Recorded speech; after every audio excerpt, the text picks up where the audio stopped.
So what have you guys found to be the most effective medium kind of in this Web 2.0 marketplace of kind of getting your music out and connecting with fans? I mean, what has worked for you guys? Because I really don't think any of you can argue that you have a pretty good-sized following. I mean, people are all around the world. You see it even if you go to the Myspace and see the comments, and it's like every language, it's like, oh, I love you. But I think that's it. I think that's it. I think that the web is the medium, you know?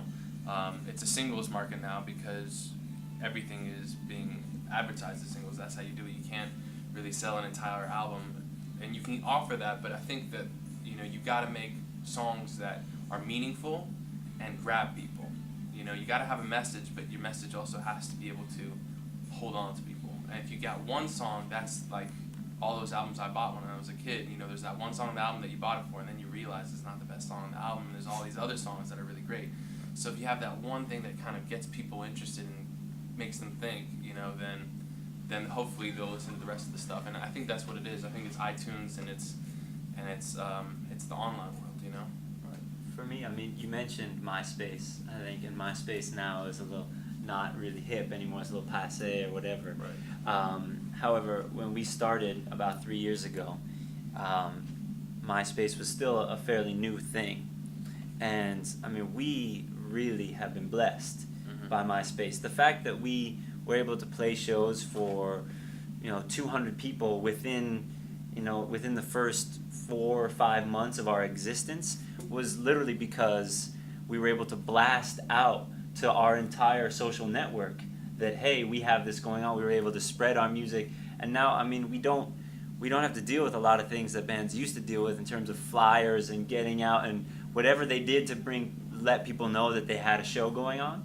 We just do this thing online that's like it's there, and then we send it, and suddenly magically people come to our shows. I mean, it's really, that has been. I don't think we've ever had flyers. Yeah, we've never done a flyer. I think early on I made some really janky ones at work. I was working at this place, and I would paste things together with a glue stick, and then go to the copy machine and be like, is anybody seeing that I'm using company resources for my own game?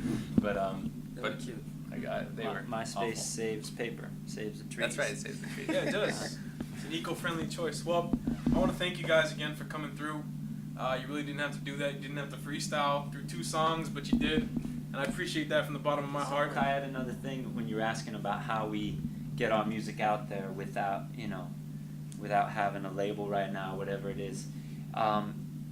A huge part of it as an independent artist is, well, like Miles was saying, we're not looking for the instant gratification. We're looking for longevity. We're looking at that model. We want to make a career, a life out of this. And the way you build something, like we were talking about on the show, is you have to have a foundation, and that comes with relationships, like having an effect and connecting with you, and now actually getting to meet with you and talk with you and be on your radio show. Who knows who heard this show and then is going to be, we were played on NPR and suddenly people all over the place, but a lot of that came out of just personal connections. And so a really important thing for us, is the independent radio around and actually becoming friends with the DJs and the hosts and just the little things of being a human being and networking too. It's positive cronyism.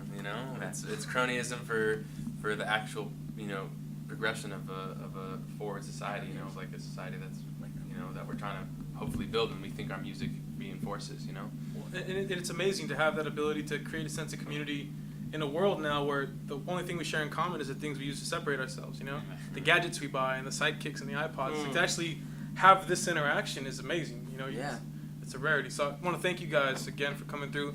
These are my new friends. Yes, please. Ladies and gentlemen, the Elevators. Thank you. 4 of the 6. And we can find these brothers online at... Which way? Myspace.com/elevators, ELEVATERS. Thank you. Elevatorsmusic.com and wherever else you want to look for us. You can might Google Google us. us. Google us. Oh my God. Good.